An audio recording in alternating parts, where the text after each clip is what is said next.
Hello and very good evening students, कैसे हैं आप सब लोग। मैं कलश गोयल स्वागत करती हूं आप सभी का आपके चैनल अकाउंटिंग गुरुजी पर।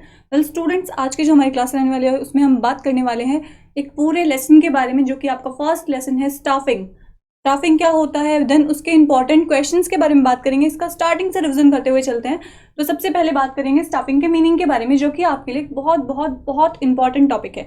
लेकिन उससे पहले अगर आपने चैनल को सब्सक्राइब नहीं किया है तो जल्दी से चैनल को सब्सक्राइब कर दीजिए और बेल आइकॉन पर प्रेस कीजिए, जिससे कि आपको चैनल से रिलेटेड सभी new updates time to time मिलते रहें। चलिए बात करते हैं अपने रिवीजन के बारे में। सबसे पहला हमारा टॉपिक आया है स्टाफिंग। तो स्टाफिंग का मीनिंग क्या होता है student? Staffing consist of man power planning, recruitment, selection, training and compensation. Staffing इन सभी फैक्टर्स को कंसिस्ट करता है। स्टाफिंग में क्या क्या आता है? जब भी आप एक ऑर्गेनाइजेशन में काम करते हो तो आपको जरूरत होती है कि आपके पास एक पूरा स्टाफ हो। तो उस स्टाफ को लाने के लिए आपको क्या क्या करना होता है? तो वही सारी एक्टिविटीज जो आप एक स्टाफ को लाने के लिए फॉलो करते हो वो होती है staffing activities. Okay, staffing consist man power planning, यानी मैन पावर की प्लानिंग करना। जो भी लोग आपको ऑर्गेनाइजेशन में लेकर आने उनकी प्लानिंग करना, देन उनको रिक्रूट करना, ऑर्गेनाइजेशन में लेकर आना। देन प्रोसेस आता है सिलेक्शन का, कि हम उनको क्या करेंगे, सेलेक्ट करेंगे।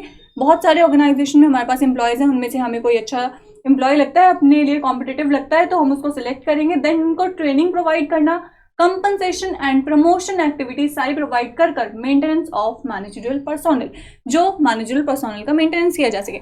जिससे कि अब सपोज कीजिए स्टाफिंग प्रोसेस आपके लिए क्यों जरूरी है। आपको एक ऑर्गेनाइजेशन चलानी है, बहुत बड़ा आपका बिजनेस चल रहा है, उस बिजनेस को चलाने के लिए आपको लोगों की जरूरत होगी, जो लोग आपकी ऑर्गेनाइजेशन में अच्छे तरीके से काम कर सके। वो लोग आपको किस प्रोसेस से मिलेंगे? स्टाफिंग की वजह से। जब उनकी आप स्टाफिंग करोगे, सही तरीके से देखोगे कि क्या हमारे ऑर्गेनाइजेशन के लिए बेटर है, किस ऑप्शन को हम सेलेक्ट कर सकते हैं, तो वहीं आपकी आ जाती है स्टाफिंग। ओके, स्टाफिंग का मीनिंग हमने क्लियर किया। नेक्स्ट हमारा जो पॉइंट है इंपॉर्टेंट, वो आता है डेफिनेशन ऑफ स्टाफिंग। स्टाफिंग की डेफिनेशन क्या होती है? स्टाफिंग और human resource management is the recruitment, selection, development, utilisation, compensation and motivation. इसमें हम क्या कर रहे हैं, उनको मोटिवेट भी कर रहे हैं, कंपनसेशन भी प्रोवाइड कर रहे हैं, अपने एम्प्लॉयज को सिलेक्ट भी कर रहे हैं, उनको बहुत सारी अदर एक्टिविटीज के लिए हम जान रहे हैं उनके बारे में। सारी चीजें जो आ जाती हैं वो सब किस में आ रही हैं? ये सिलेक्शन यानी स्टाफिंग में। जब हम किसी भी एम्प्लॉय को स्टाफिंग, मतलब हम अपने ऑर्गेनाइजेशन के लिए क्या कर रहे हैं, स्टाफिंग कर रहे हैं। नेक्स्ट हमारा इंपॉर्टेंट क्वेश्चन आता है स्कोप ऑफ स्टाफिंग। स्टाफिंग का स्कोप क्या रहता है? ओके, कहां तक स्टाफिंग चल रही है? सबसे पहले फिलिंग द जॉब पोजीशन। क्यों हम करते हैं स्टाफिंग? हमें जॉब पोजीशन को फिल करना होता है। हमारे पास कोई भी जॉब अवेलेबल है, उस पोजीशन को फिल करने के लिए हम स्टाफिंग करेंगे। देन सिलेक्शन करने के लिए कि हमें एक एम्प्लॉय सेलेक्ट करना है। देन ट्रेनिंग हम उनको प्रोवाइड करेंगे, डेवलपमेंट करेंगे हम अपने एम्प्लॉयज का, उनको बढ़ावा देंगे, यानी उनको अप्रेजल के लिए हमेशा काम करते रहेंगे। देन प्रोवाइडिंग वर्किंग कंडीशन, और उनको अच्छी वर्किंग कंडीशंस हम क्या करेंगे, प्रोवाइड करेंगे। ये हमारा था स्टूडेंट स्कोप, जो कि आपके लिए एक बहुत इंपॉर्टेंट क्वेश्चन है। नेक्स्ट आता है इंपॉर्टेंस ऑफ स्टाफिंग। क्या होती है इंपॉर्टेंस, यानी क्यों जरूरी है हमारे लिए staffing, why it is important for us. सबसे पहले स्टाफिंग हमारे लिए जरूरी है कि हमारे जॉब रोल्स को फिल कर देती है।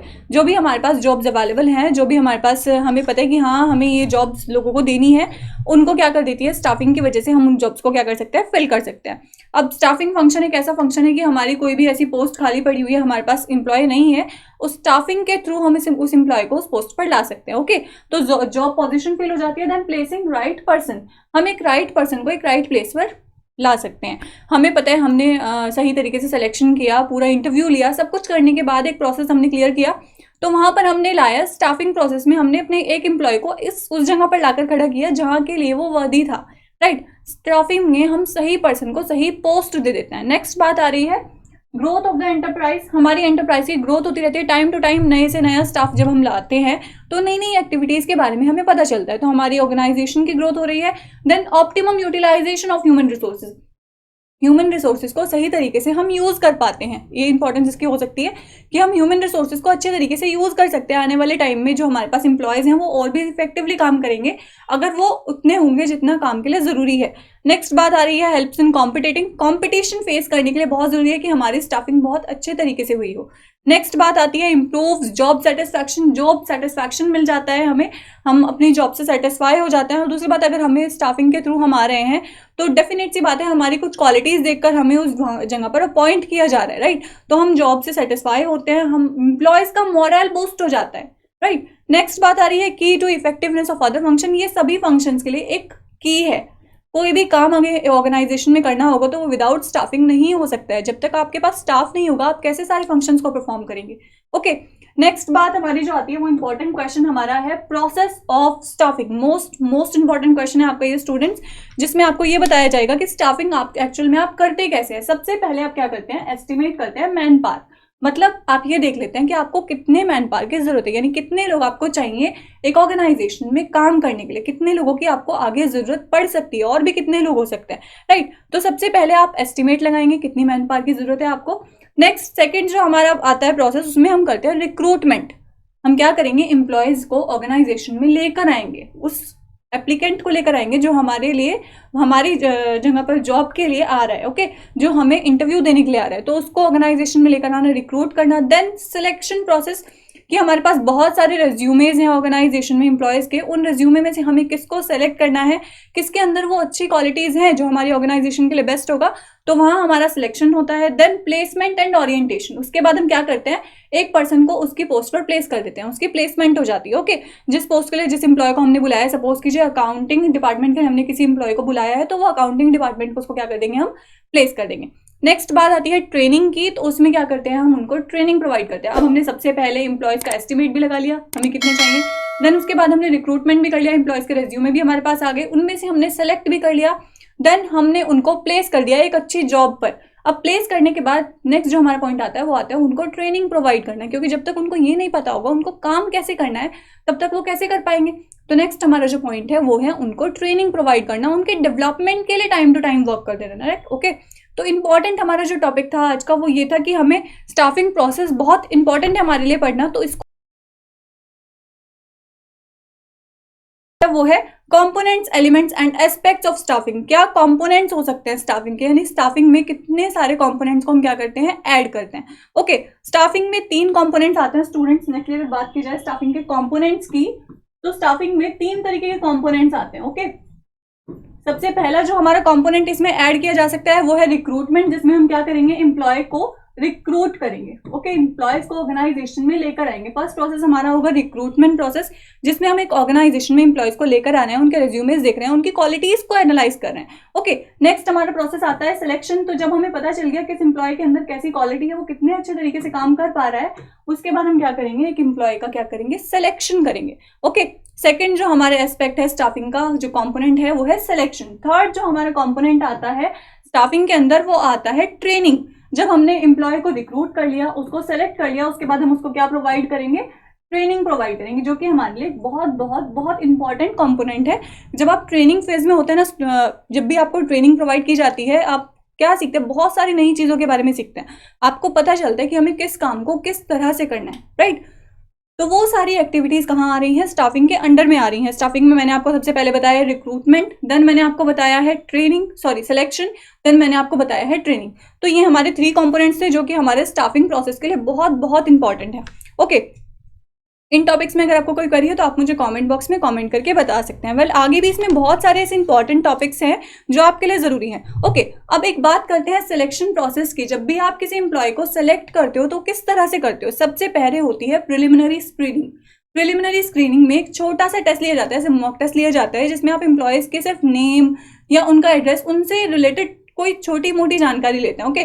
प्रिलिमिनरी स्क्रीनिंग में आप उसकी नॉर्मल सा टेस्ट लेंगे। देन सिलेक्शन टेस्ट में आप सेकंड हमारा जो पॉइंट आता है वो आता है सिलेक्शन टेस्ट। तो सिलेक्शन टेस्ट में आप क्या करते हैं, सिलेक्शन टेस्ट में आप एम्प्लॉयज का सिलेक्शन करने के लिए उनका टेस्ट लेते हैं। इट में भी इंटेलिजेंस टेस्ट हो सकता है, एप्टीट्यूड टेस्ट हो सकता है, पर्सनालिटी टेस्ट आप ले सकते हैं, या फिर ट्रेड या इंटरेस्ट टेस्ट भी उसमें आपका ऐड हो सकता है। तो आप जब भी किसी एम्प्लॉय को सिलेक्ट करते हैं, सिलेक्ट करने में सबसे पहले प्रिलिमिनरी उनकी स्क्रीनिंग की जाएगी। सेकंड होगा सिलेक्शन टेस्ट, जहां पर आप सिलेक्ट होने के लिए टेस्ट दे रहे हैं। नेक्स्ट आपका आता है एम्प्लॉयमेंट इंटरव्यू। जिस पोस्ट के लिए आप टेस्ट दे रहे हैं उस पोस्ट के बारे में आपको कितनी नॉलेज है, आप क्या उस पोस्ट के लिए काम कर पाएंगे, ओके।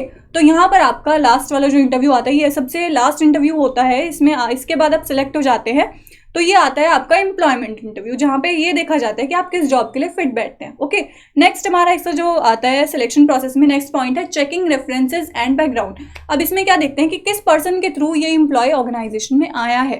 रेफरेंसेस चेक करना कि क्या रेफरेंस था इनका, किस ऑर्गेनाइजेशन के थ्रू आया है। तो ये हमारा सिलेक्शन प्रोसेस चल रहा है स्टूडेंट्स।